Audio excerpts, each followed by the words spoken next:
All right, have at it. What can I help you with? Wear us down with volume in this year's draft. No, we didn't. Obviously, you guys were fine with that. I mean, as an approach in general. I think that's dictated in part by, listen, the assets that you have, and we gave away some things in the future, and I didn't really want to give away anything else.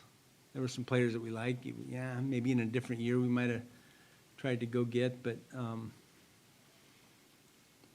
we used some restraint. Was it difficult to, especially the 34th round, obviously? I know we spoke earlier this offseason about a lot of the depth in those rounds specifically. Yeah. Does it feel kind of like a missed opportunity at points? Where do you see that? Yeah, I think when you're sitting there and you don't have a pick, you see some players that, man, we'd really like to have that guy.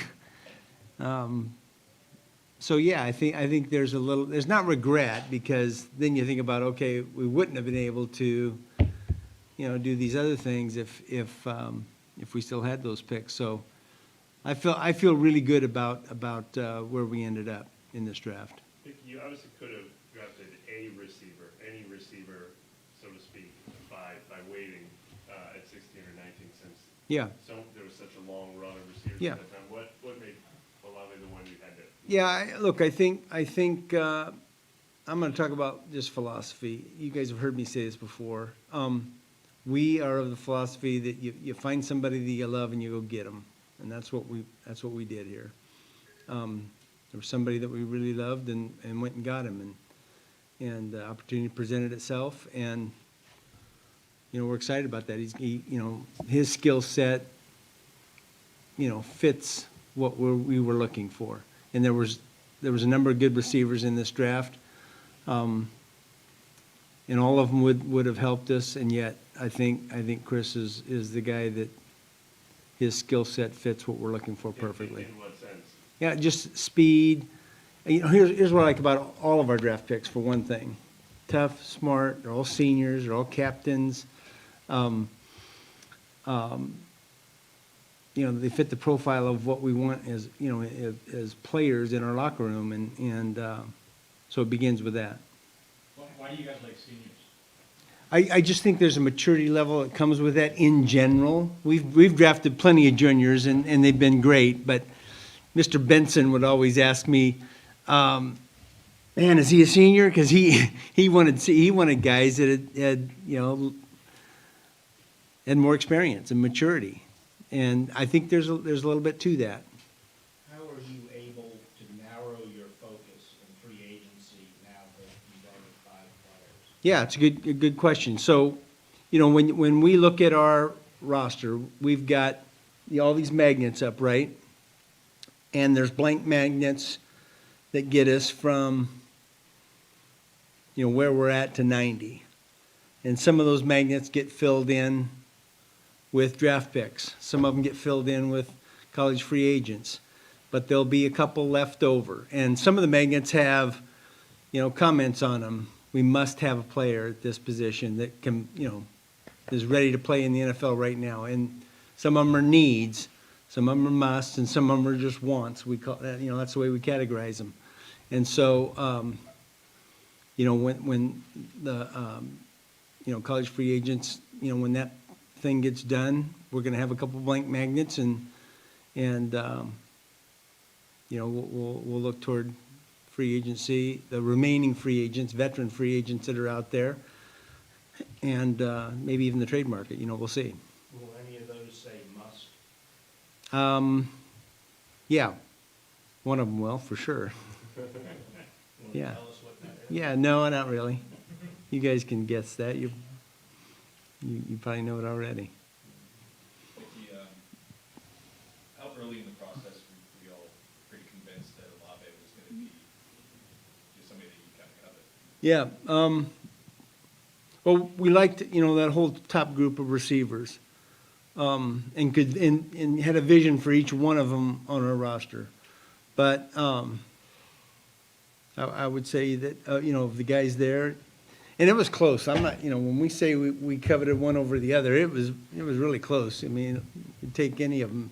But we also knew that there was going to be a run on receivers early, And getting one of them at our position at 16 was probably unlikely, despite, there was a number of these mock drafts that had a couple of these guys falling to us, and that gets a little enticing, but the way we saw the draft unfold, we didn't think that was going to happen.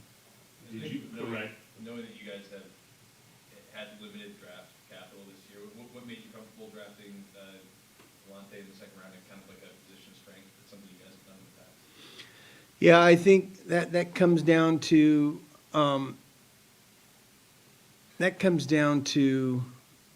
you get to the point where, you got to take the best players. Because, look, early on in the draft, when you have a group of players that are close together at different positions, you can pick the position that you most need. But later in the draft, oftentimes, you only have one or two magnets up there, and they may not be at the positions where you have the must magnet.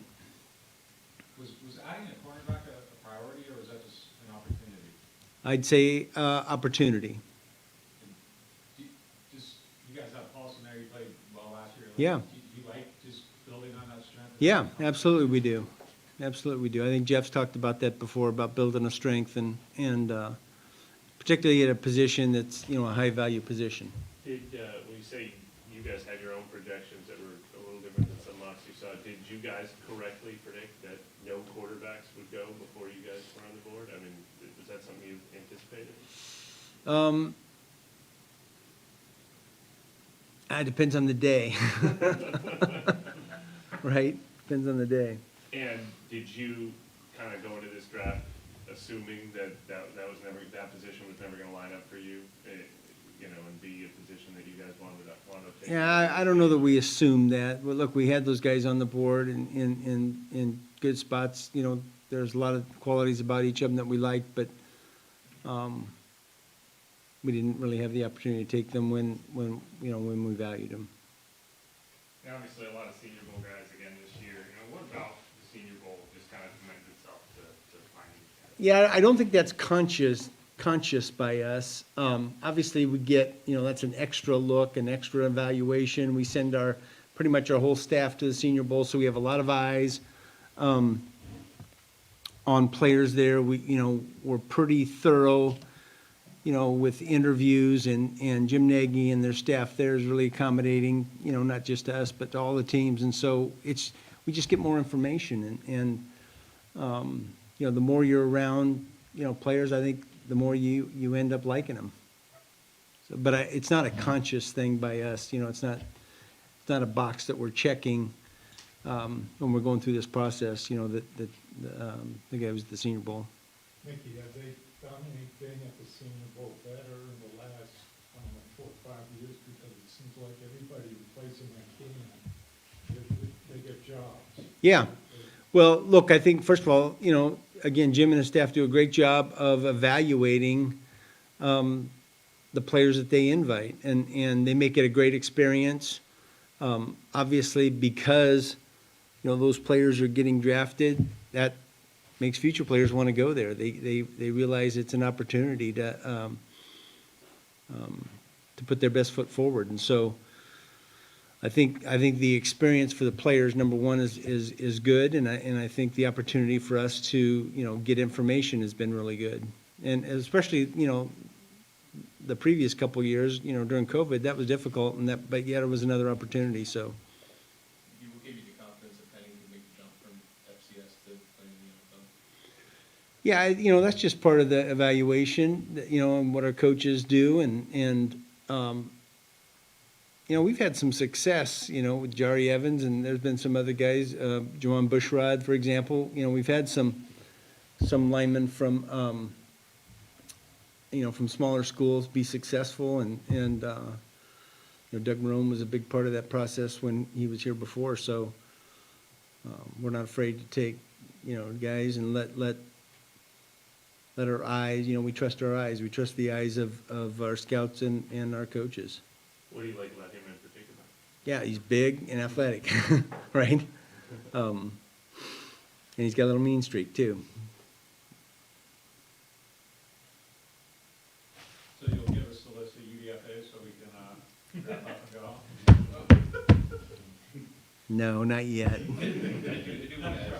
want to ask you about that, though. Yeah. Why do you think that's been an area that you guys have kind of excelled in recent years and gotten Yeah. impact players? That's a good question. You know, because look, we pay a lot of attention to it. I think a lot of teams do. I think this is one area that our scouts are particularly adept at and understand. Man, how does this guy fit our team? Our scouts do a good job of having a vision for some of these players that maybe our coaches and other, maybe we've only had one or two looks at them in terms of the scouts. And yet they understand our team. Our coaches do a great job of communicating with our scouts about what they're looking for, and our scouts have a good eye for those players that fit what our coaches want. And so, yeah, we've had a lot of success in that area, and it's, I think, you know, when the drafts get evaluated, we kind of forget about those guys that have had success here. And I mean, you guys can go through the list of guys in the last 10 years, 12 years that we've had that are college free agents that have had success. And I think it's a pretty extensive list, and I'd match it against anyone's. Is that an area where you can take some of maybe the prototype stuff that Yeah. you do with draft and maybe not look at it as hard, like with somebody in Alontae's case where you got like. Yeah, I think sometimes you're looking for, maybe it's not prototype, but you're looking for some unique or elite trait, or some unique or elite production, which in Deontay's case, he had, you know, in school, and yeah. One position you guys didn't address in free agency or the draft, really, running back, not knowing Alvin's status in Yeah. particular. Does some of that have to do with you really were impressed with what you saw from Mark when he came back and he saw a lot of juice left? Well, yeah, I mean, certainly we're familiar with Mark. I think part of that is opportunity, and look, we didn't have a pick in the third and fourth round. There was a lot of running backs taken. There was a run of running backs taken, as I recall. It was about the third round, right? But there's a magnet there, right? Yeah. That's one of the blank ones. Yeah, but do you feel pretty good about Yeah. where Mark is Yeah, we at do. this stage, I guess? Absolutely, yeah. We do. Anything else? Take it. Thank you, guys.